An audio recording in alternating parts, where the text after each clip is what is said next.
కార్పెట్లు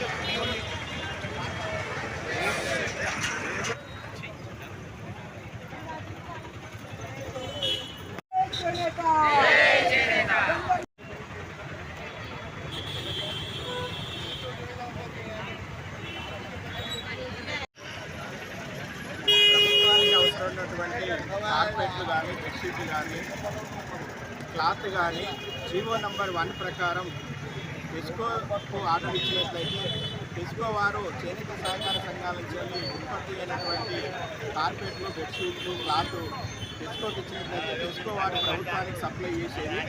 GO number 1 ప్రకారం టిస్కో దగ్గర తీసుకోవాలని ఇప్పుడున్నటువంటి రేవంత్ రెడ్డి ప్రభుత్వం 11/3/2024 రోజున జీవో జారీ చేయడం జరిగింది.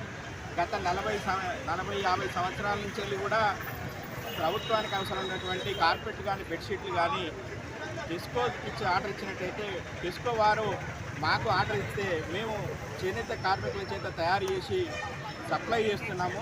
ఇది 40-50 సంవత్సరాల నుంచి నడుస్తున్నది. కానీ ఇప్పుడున్నటువంటి ప్రభుత్వం ఇచ్చినటువంటి జీవోనే ఉల్లంఘిస్తూ ఇక్కడ తయారు చేస్తున్నటువంటి కార్పెట్లు కానీ బెడ్షీట్లు కానీ ఏకీకృత టెండర్ విధానం ద్వారా కొనుగోలు చేయాలని నిర్ణయం తీసుకున్నది. ఆ టెండర్ ప్రక్రియ కూడా కొనసాగింపు జరుగుతుంది.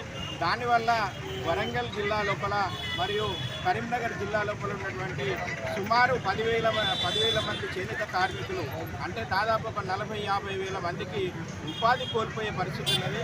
వాళ్ళు రోడ్డున పడే పరిస్థితి ఉన్నది. కాబట్టి వెంటనే ప్రభుత్వం ఆ టెండర్ విధానాన్ని రద్దు చేసి చేనేత కార్మికులకు యథావిధిగా కార్పెట్ కానీ బెడ్షీట్ కానీ ఆర్డర్ ఇవ్వాలని చెప్పి ఈ సందర్భంగా ప్రభుత్వాన్ని కోరుతున్నాను.